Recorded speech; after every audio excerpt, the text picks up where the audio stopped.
sign, Aries, Leo, Sagittarius. Kumusta po kayo, guys? Okay, so fire sign, tignan po natin ano ba ang inyong gabay kapalaran. Okay. Gabay kapalaran po ni fire sign.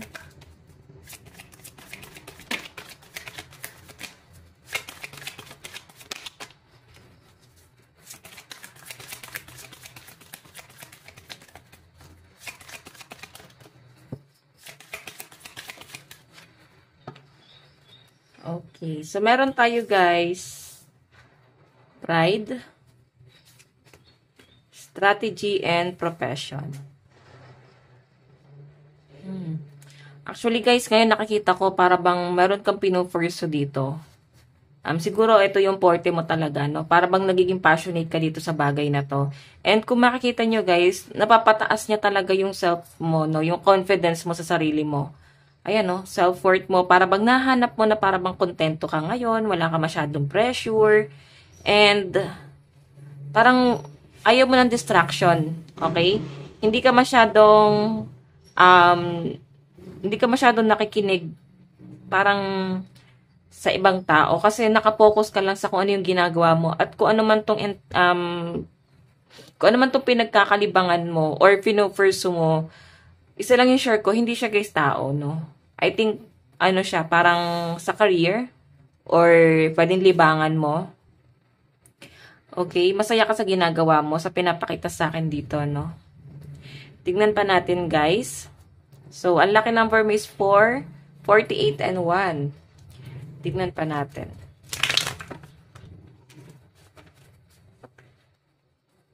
Okay.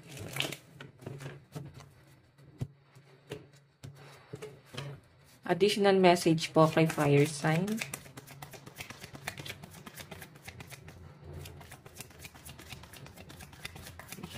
Message, fire sign.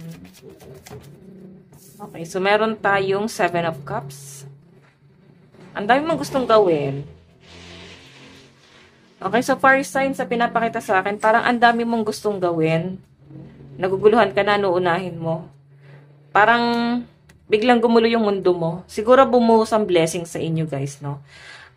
Okay, nung bumuhos yung blessing mo, para bang iba yung tuwa na nararamdaman mo, iba yung ligaya na nararamdaman mo, no? Tuwa na ligaya pa, no? So, iba talaga yung nafe-feel mo. Sobrang parang na-excite ka ngayon, parang kang bagong tao.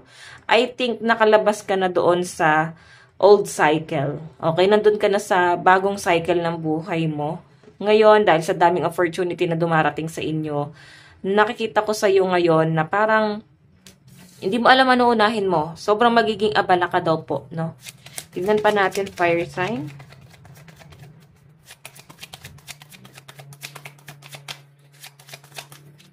Okay, so meron tayong Ace of Swords. May nag-iisip sa'yo.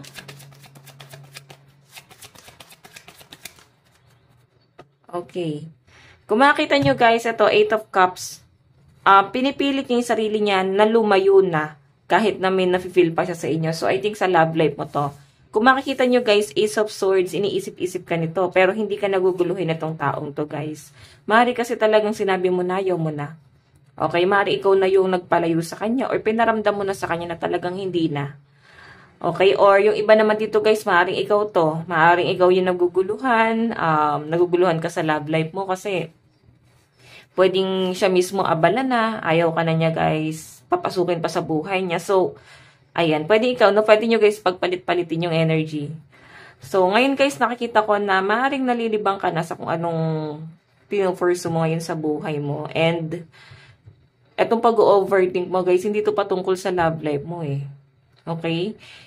Kung ano man itong ino-overthink mo ngayon, maaaring patungkol to sa bagay na pinupurso mo. Bagong kinakahiligan mo. Okay? So, tignan pa natin guys, pagdating naman sa love life mo.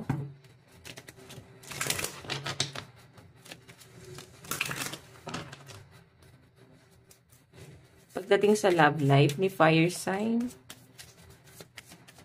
So guys, meron tayong keep your heart open. Actually, ngayon guys, mas binavalue mo yung sarili mo, no? Mas marami dito guys yung parang nagsi-self-love ngayon. Sobrang balanse at hindi ko nakakitang masyado kang pressure pagdating sa love life mo. Ngayon, nakikita ko na unti-unting nakaka-recover ang mga fire sign. Hindi na ganun kasakit. Kahit papano guys, natatanggap na. Kahit papano guys, nakapag-heal na. Okay? Ngayon, sa nakikita ko guys, mas pinapahalagahan mo yung sarili mo eh. Okay? May bago nang nangyayari sa buhay mo at parang natutuwa ka sa bagong cycle ng buhay mo. And sa love life mo guys, I think hindi ito yung mas pinagtutunan mo ng pansin ngayon kasi parang nagsa-self-love yung iba sa inyo. Tignan natin guys. Love advice. Meron po tayong unrequited love. So, may nakikita ko dito guys na parang ayan. Ayaw mo na talaga mo nang pumasok sa isang relationship, no? Parang napipilitan na lang din yung iba sa inyo or ayaw mo na nga guys ipilit. Okay, yung iba naman dito guys, maaaring sa relationship, baka napipilitan ka na lang. Okay, tingnan pa natin. Meron tayong stay optimistic about your love life. Positive thinking and faith will bring you romance. So, piliin mo daw guys yung taong makakapagbigay sa inyo guys ng peace of mind. Lagi kang paliligayahin, hindi ka bibigyan ng sakit ng ulo. Yan ang piliin mo guys. Ngayon, pagka yung taong yan guys, sinasaktan ka, nag-overthink ka, kumbaga natitrigger yung depression mo. So, hindi siya guys worth it. Okay? Ngayon, yung iba dito, karamihan sa mga fire sign, mas gusto nilang mahalin yung sarili nila ngayon. Okay? Sa mga in relationship, ayan, may mga napipilitan pa rin. Okay? Hindi ko alam kung kailan kayo matatahuhan. So, tignan natin guys. Pagdating naman po sa inyong trabaho, what I mean sa career. Oh my God. Pagdating naman sa inyong kaperahan. Pagdating sa kaperahan, meron po tayong focus on the positive. Okay, so pagdating sa pera nyo guys, ayan, maging positibo lang daw po kayo. Okay? Ngayon, bubuhos ang biyaya sa inyo at mukhang paparating na, no? May blessing, may good news, abundance, ang paparating talaga sa inyo, no? So, ang sinasabi dito guys, ipagpatuloy mo lang kung gaano ka-positive mag-isip ngayon. Yakapin mo na yan. Huwag mo nang hayaang mawala pa yung pagiging positibo mo guys, no? Kasi, pag ganyan ka guys, mag-isip talagang talagang magiging, mas blessed ka. Okay, kasi na-attract mo yung mga positive. Okay, so yung iba sa inyo guys, nakakita ko na may magandang mangyayari sa inyo, lalo na pagdating sa kaperahan mo. Pagdating sa inyong trabaho, sa trabaho, meron tayong step up and lead. So, nakikita ko guys, yung pagiging confident mo ngayon pagdating sa career mo, no? Though, minsan napapagod ka kasi parang hindi ka naman parang walang bagong nangyayari, no? Parang minsan, hindi ka na guys nasasatisfy, pero ang ginagawa pa rin ng mga fire sign, lumalaban pa rin, no? Okay, lalaban pa rin kahit pagod na sa trabaho. Pagdating sa mga kaibigan, tignan natin. So guys, relax. Ayan. Ngayon guys, sobrang lang naman, no? Pagdating sa mga connection mo sa mga kaibigan mo, kalmado lang yung nakikita ko. Hindi masyadong pressure. Lang guys, chill lang. Siguro ngayon, may may mga kaibigan ka na nakakapagbigay naman sa inyo guys ng peace of mind. May mga kaibigan kayo guys na hindi kayo binibigyan ng sakit ng ulo ngayon. Or mas pinipili mo na ngayon guys yung mga taong positive. Yun na yung sinasamahan mo. No? Yung mga negative guys, inaalis mo na sa buhay mo yan. So, pagdating guys sa family, tingnan natin.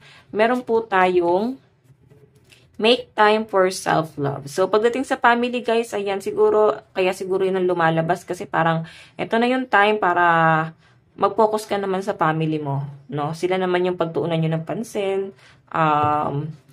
Parang mahalin natin sila hanggat nandiyan yung mga magulang natin. And yung mga anak natin, ibigay natin yung mga bagay na hindi natin natanggap noong kabataan natin. Pero, dapat guys, limit pa rin, no? Huwag naman natin guys spoiled.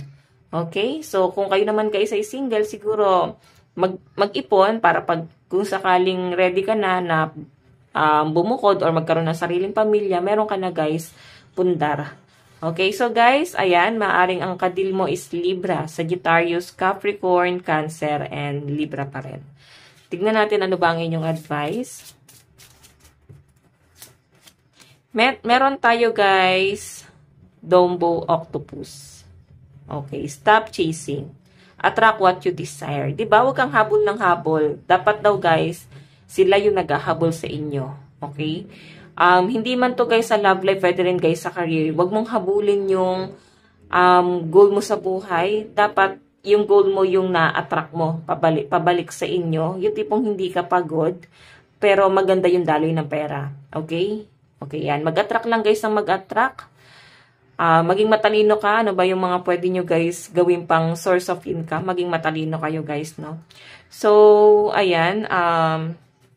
Tignan pa natin. Isa pang advice, no?